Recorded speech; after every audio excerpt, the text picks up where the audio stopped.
Jetez l'ancre vous est présenté par Boisvert Marine. La saison estivale commence ici. Par les concessionnaires Yamaha du Québec. Et par Naviglou, l'ultime protection hivernale.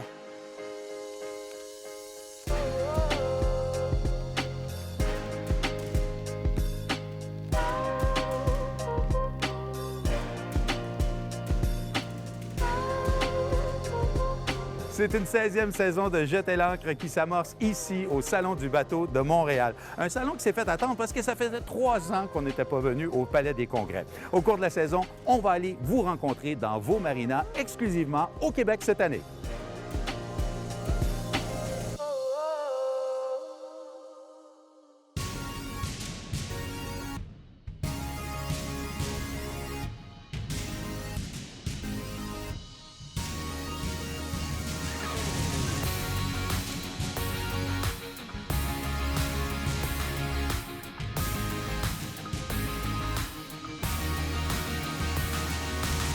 Josée Côté, la directrice générale de Nautisme Québec. Josée, depuis un an déjà? Oui, depuis un an. Je suis arrivée en janvier dernier, Alain. Qu'est-ce qui t'a amené chez Nautisme Québec? En fait, je me suis mobilisée contre la fermeture de la plus grande marina du Québec. Oui. À Montréal, dans l'arrondissement de la Chine, ils ont annoncé la fermeture. Ben oui. Et puis, je me suis mobilisée pour la garder ouverte. Donc, j'ai fait vents et marées. Hein?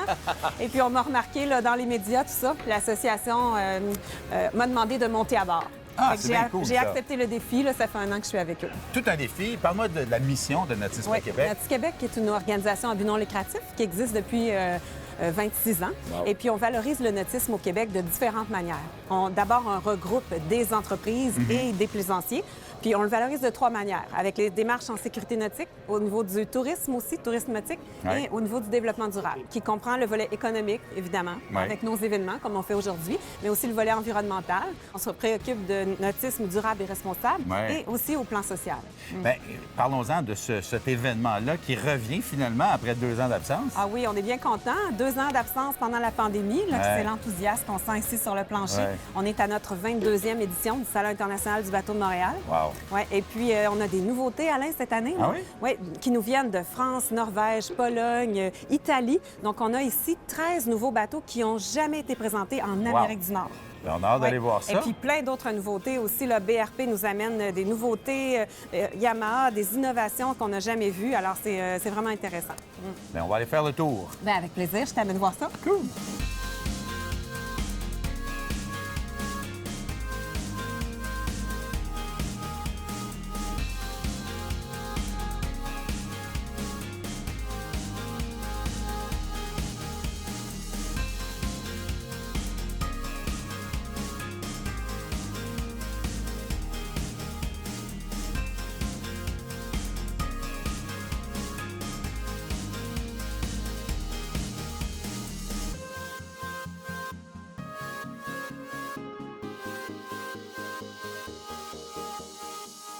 Plaisanciers, naviguez en toute sécurité avec Suivez la vague et Nautisme Québec.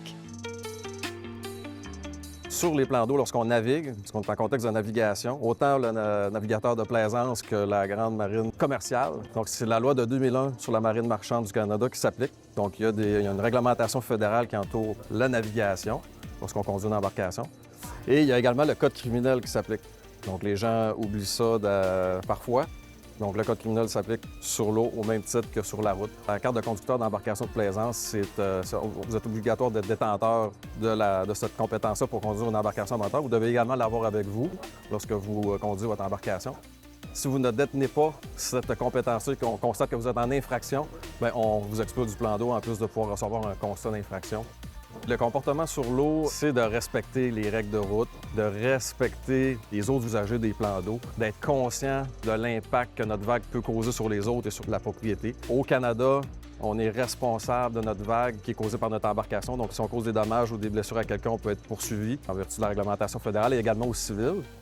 Et ce qu'on voit également, des conduites imprudentes, là, des gens qui passent auprès d'une autre embarcation ou de baigneurs. On parle de conduite imprudente, l'action de conduite imprudente ça vaut un constat d'infraction de 350 plus les frais. Au Québec, malheureusement, on n'a pas de loi qui interdit de consommer de l'alcool dans une embarcation. Par exemple, nos voisins de l'Ontario ont une réglementation provinciale en la matière. Nous, au Québec, on ne l'a pas. Nous, ce qu'on encourage, on recommande aux gens qui se trouvent dans une embarcation à titre de passager de garder ça au strict minimum, d'avoir toutes ses capacités, le plus sobre possible.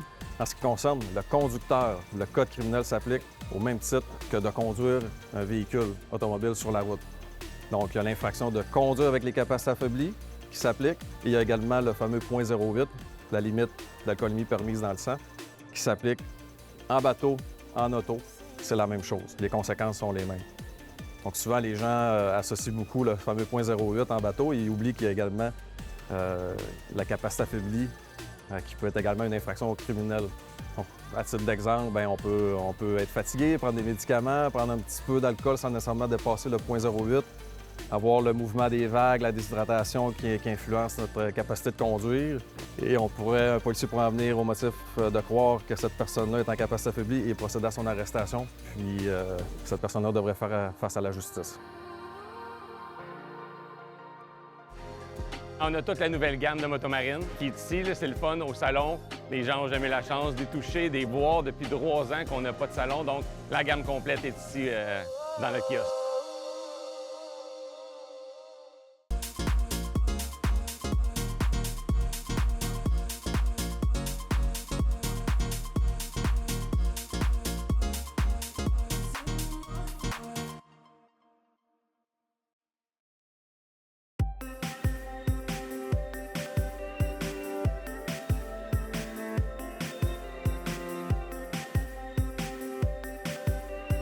Au Salon du bateau, encore une fois, cette année, on retrouve des exclusivités nord-américaines. En fait, il y en a 13 et en plus, des nouveautés chez certains fabricants, comme entre autres ce magnifique StarCraft SVX.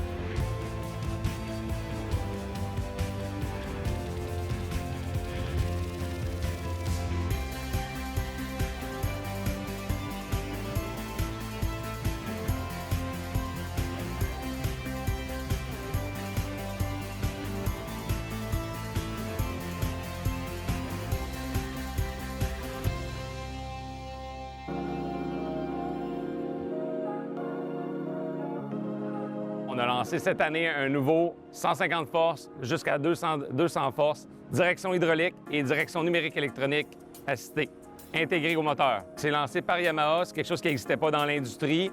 On a, dans la version mécanique, on a la version direction hydraulique intégrée, donc beaucoup plus propre, rien qui traîne à l'avant, plus de fil, plus rien, tout est intégré au moteur. Même chose pour la direction numérique électronique. C'est intégré dans le moteur, mais c'est contrôlé avec une pompe qui est à l'intérieur du moteur.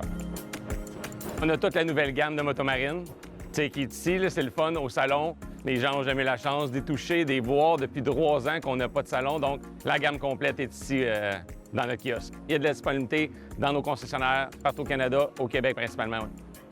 Chez Yamaha, on a lancé, déjà il y a plusieurs années, le M-Master. Là, on a une nouvelle génération qui est mise en place. Contrôle de direction du bateau assisté. Donc, on peut diriger le bateau, pivoter le bateau sur lui-même, suivre une trace, avoir un point d'ancrage sur l'eau.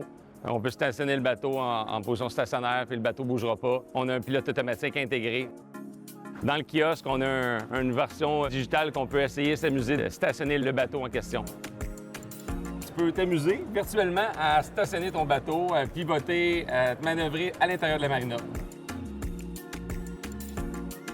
Disponible sur tous nos moteurs 150 forces et plus. Ah ouais! La chronique Bateau est une présentation de Boisvert Marine. Je suis accompagné de Benoît de chez Boisvert Marine qui va nous parler de la gamme Antares chez Beneteau. Benoît, Beneteau existe depuis longtemps. C'est des bateaux qu'on connaît là, depuis plusieurs années. Oui, certainement, Alain. La compagnie existe au-delà d'environ 140 ans d'existence. J'imagine. Une des plus grosses compagnies navales au monde. Bon, on les a connus pour les voiliers, mais là, ils font du bateau moteur depuis plusieurs années. Exactement. Ils se sont spécialisés au départ dans le voilier, le catamaran. Ouais. Maintenant, ils sont rendus avec les moteurs des bateaux, des yachts, des moteurs hors-bord également. Cette belle gamme-là, Antares, si tu m'en parlais un peu, ça, c'est le 11, Exactement. donc 35 pieds, quelque chose comme ça? Exactement. Exactement, c'est 11 mètres. On figure aux alentours de 35 à 36 pieds. Antares fabrique de 21 pieds jusqu'à le modèle Antares 11 qu'on voit présentement. Là, Et celui-là, c'est un fly bridge qu'on appelle. Exactement. Donc, un poste de pilotage au deuxième. C'est le fun, ça. Exactement. Ça permet d'avoir une vision 360. Ça donne plus d'espace au bateau également. Fait à noter aussi, c'est le premier flybridge Antares 11 qui est au Canada présentement. Ah oui? Ouais, exact. Et c'est un bateau, même de l'intérieur, pas en haut, mais en bas, là, où on a une vision vraiment à 360 partout, avec la grande porte patio en arrière. Vraiment, vraiment. Les fenêtres tout le tour, porte patio arrière, ça permet au capitaine de voir vraiment toutes les barres du bateau. Un bateau logeable aussi. Exactement. Il y a 2 belles grandes chambres avec toilettes. C'est bon pour les voyages, partir à long terme, court terme. Ouais. Les gens vont apprécier. Puis la construction Beneteau, on la connaît, c'est solide, ça peut affronter n'importe quoi, là. Exactement. Ils sont habitués. Premièrement, ils font du catamaran, du voilier. Les coques sont très solides, sont bonnes pour absorber des grosses vagues. Il y a de la fibre de carbone à l'intérieur des coques. Ça fait une structure très solide. Donc, un bateau qui est agréable pour une petite famille ou un couple qui a le goût de partir à l'aventure. Exactement. Toutes les aventures sont belles dans un Beneteau. Merci beaucoup. Merci, au plaisir. Chez Ohana, on accompagne vraiment les gens dans la réalisation de leurs rêves. Donc, c'est pour ça qu'on est une agence et non juste une école. On a 3 volets, la formation, la location.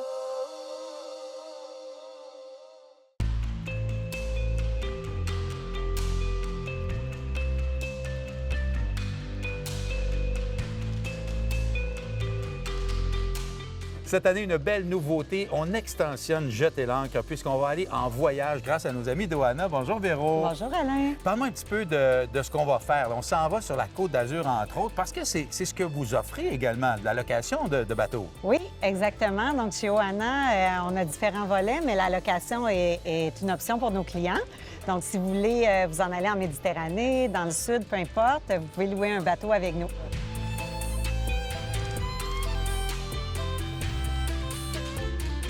Vous tenez la main littéralement aux gens qui veulent devenir marins. Oui, exactement. Donc, chez Ohana, on accompagne vraiment les gens dans la réalisation de leurs rêves. Donc, c'est pour ça qu'on est une agence et non juste une école. On a 3 volets, la formation, la location et le courtage. Donc, on accompagne les gens dans leur formation de voile. On vous accompagne si vous voulez acheter un bateau. Puis on vous accompagne aussi si vous êtes rendu au point où vous voulez louer un bateau, vous n'avez pas nécessairement un, puis vous voulez aller découvrir les différents pays qui s'offrent à vous. Parle-moi un peu de ces cours-là. Ça se donne ici au Québec seulement?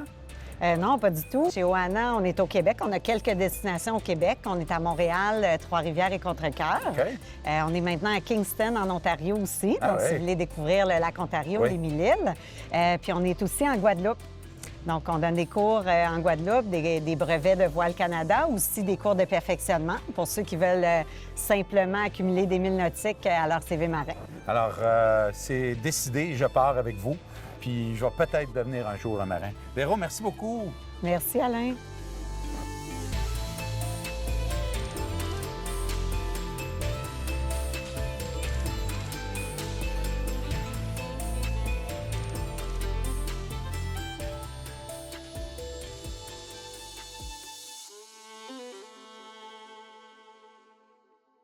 Cette chronique vous est présentée par April Marine, le leader en assurance de bateau.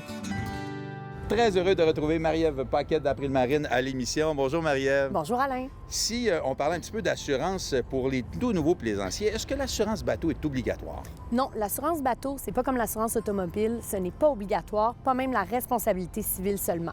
C'est certain qu'il y a certaines marinas, par exemple, qui peuvent exiger une preuve d'assurance ou si le client a un prêt auprès d'une institution financière, évidemment, ils vont avoir l'obligation d'assurer leur embarcation, mais sinon, il n'y en a aucune. Nous, on suggère vraiment aux plaisanciers d'assurer leur embarcation. Et cette prime-là peut paraître grosse sur le moment. Par contre, ça permet vraiment de se protéger, particulièrement en responsabilité civile. Personne n'est à l'abri qu'il y ait un passager qui se blesse sur son embarcation ou même de blesser une personne qui fait du ski nautique, des sports nautiques de tout genre ou un nageur ou même d'abîmer un quai, que ce soit celui d'une marina ou un quai privé. C'est des frais qui sont qui nous reviennent si on n'a pas aucune protection d'assurance. Et c'est pas nécessairement protégé par notre police résidentielle.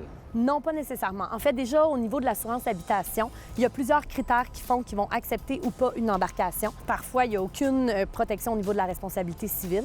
Et quand il y en a, les protections ne sont pas nécessairement les mêmes. OK. Par exemple, s'il y a un bateau qui a une submersion, bien, souvent, il faut retirer l'épave de l'eau et ça engendre énormément de frais. Ben oui. Sur une assurance habitation, par exemple, c'est pas couvert du tout. OK. Donc, je pense que c'est important de poser les bonnes questions à son courtier. Tout à fait. C'est vraiment très important de comparer parce que d'une police à une autre, les garanties peuvent être différentes. Il ne faut pas simplement se fier à la prime d'assurance. Puis entre l'assurance bateau et habitation, évidemment, il y a des très grosses différences. Puis c'est le courtier qui va pouvoir vous informer. Merci beaucoup de judicieux conseils. Merci. Merci. Josée, on est tellement heureux de revenir ici à Montréal au Salon du bateau à flot oui. cette année. Absolument. L'année dernière, on était le premier salon qui a ouvert Oui. post-COVID.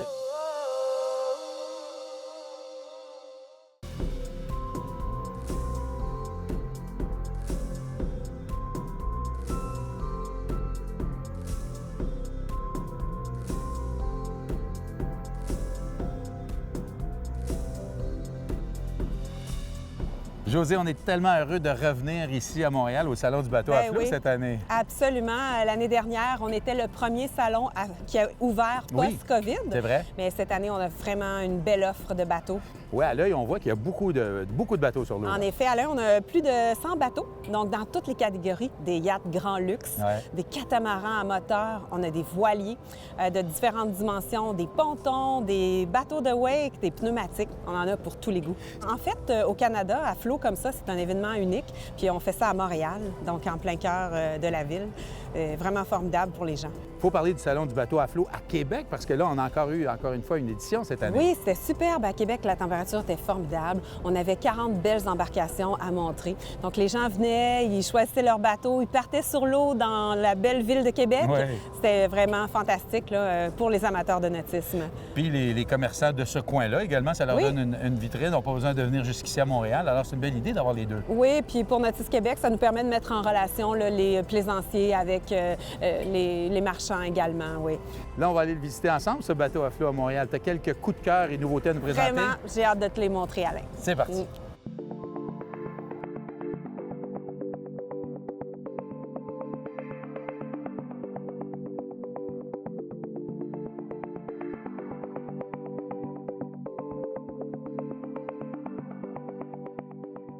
Josée, c'est cool. On a des bateaux à voile au Salon du bateau à flot. Effectivement, Alain, ces dernières années, à bateau à flot, on n'en avait pas tant que ça. On est chanceux, on a des bateaux à voile, dont celui-ci. Magnifique. Oui, vraiment, un Jeannot de 40 pieds, qui a vraiment un bel espace à l'arrière, de vie, très ouvert, avec une plateforme, tu vois, sur laquelle Ouais. on est. 3 cabines, des propulseurs d'étrave. Wow. Les winches aussi sont... Tout est électrique. Donc, bateau parfait pour aller dans le sud, Alain. Quand est-ce qu'on part? On part là. Oui, là. hein? On y va.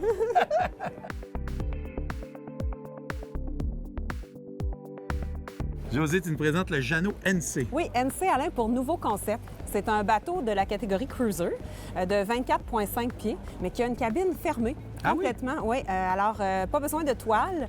Puis ça permet de profiter de la saison plus longtemps. Donc Ouais. tôt au printemps, tard l'automne, partir avec son conjoint, un enfant, 2 enfants, puis profiter des plans d'eau, jeter l'ancre. Donc c'est un bateau parfait pour ça. Puis très accessible financièrement aussi Intéressant. pour un bateau de ce type-là. De cette taille-là, oui. Ouais. Intéressant. Josée, les catamarans ont bien changé. Ils sont plus seulement à voile. Il y en a à moteur maintenant. Effectivement, Alain, on en a un justement ici à Bateau à flot ce week-end. On en a 2. Puis celui-là, là, il y a un très bel espace de vie. En fait, il y a 3 cabines, 3 salles de bain avec douche indépendante dans Wow. les 3. L'espace de vie là, pour Ouais. recevoir des gens, c'est extraordinaire. Un bateau de 44 pieds. 44 pieds avec 21 pieds de large. Wow. Donc, vraiment un bateau fantastique avec une passerelle supérieure. Ouais. Donc, écoute, je pense que les parties là-dessus, ça va avoir du bon sens. C'est bon, ça, j'aime ça. Josée, une première ici au bateau à flot. Ben oui, un prototype, Alain, en fait, par BRP.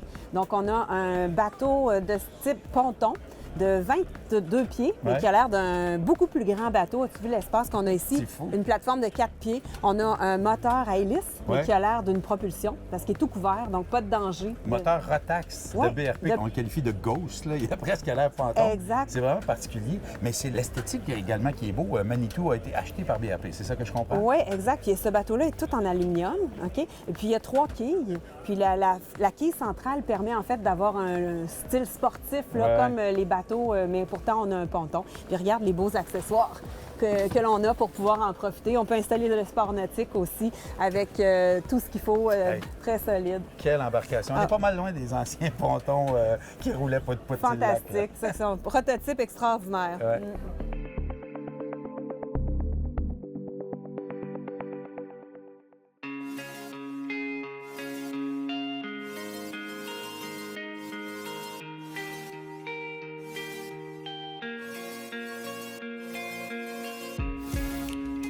Dave Richard, tu es représentant pour Yamaha. Tu connais pas mal les bateaux. Tu es un gars du Nouveau-Brunswick en Oui, plus. oui, acadien. Acadien, magnifique. Parle-moi de ce beau bateau-là, une console centrale. Ici, on a un Yamaha bateau turbine, un 25 pieds, avec 2 moteurs supercharged à 500 HP Wow. total. Ça pousse fort, ça. Pousse fort, très fort, oui. Beaucoup. Mais turbine comme ça, donc ça veut dire que tu n'as pas un grand tirant d'eau. Là, tu peux... C'est ça, environ 18 pouces d'eau. Yamaha fait une très bonne job à faire un bateau, ça fait quand même qui est vraiment le fun à pêcher dedans, aussi très familial. Il y a des bancs à faire le tour du bateau, tu Ouais. peux asseoir environ une dizaine de personnes dans le bateau, très confortable. Pour parler du poste de conduite central, ça, c'est agréable de pouvoir conduire son bateau de Debout. pêche debout. Hein? Oui, c'est ça. C'est un bateau que tu n'es pas assis sur un côté du bateau, tu es debout dans le milieu du bateau, tu vois faire le tour de vous autres. C'est vraiment facile à conduire, s'accoster sur un quai. C'est quoi que tu aimes le plus de ce bateau-là, toi? Ben, c'est ça. Moi, j'aime beaucoup de faire du stand-up paddleboard.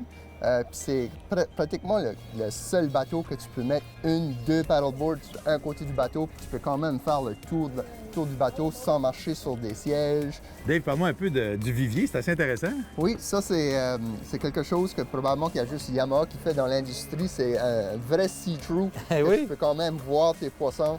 C'est presque à un l'intérieur. aquarium. C'est un vrai aquarium, oui. Parle-moi de ce rangement-là, ça, c'est Et intéressant. une autre belle chose que Yamaha fait, il fait un gros rangement ici que tu peux soit mettre comme une toilette Ah ouais. ou même une salle d'habillage pour les petits-enfants. C'est cool, ça. Descendent. Oui, oui. En tout cas, c'est un bateau qui est vraiment bien équipé, bien logeable pour sa grandeur et sa grosseur. Merci de l'avoir fait découvrir, Dave. Super, merci. Merci. Si vous êtes amateur de plaisance et que je vous dis capitale nautique du Québec, vous aurez deviné, on est à Saint-Paul-de-l'Île-aux-Noix. Aujourd'hui, on redécouvre la marina Lennox, toujours propriété de Chantal et Jean-François. Mais également, on va faire plein d'activités sur le Richelieu parce qu'ici, le nautisme est à son meilleur.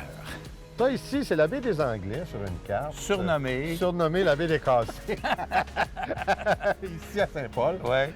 C'est parce que c'est à peu près la seule baie où on peut venir jeter l'angle dans cette portion de la rivière. Ouais. Et les marinas vides ici, de Saint-Jean aller jusqu'à Saint-Paul, les gens viennent ici, c'est pas loin. Jetez l'ancre vous a été présenté par Boisvert Marine. La saison estivale commence ici. Par les concessionnaires Yamaha du Québec. Et par Naviglou, l'ultime protection hivernale.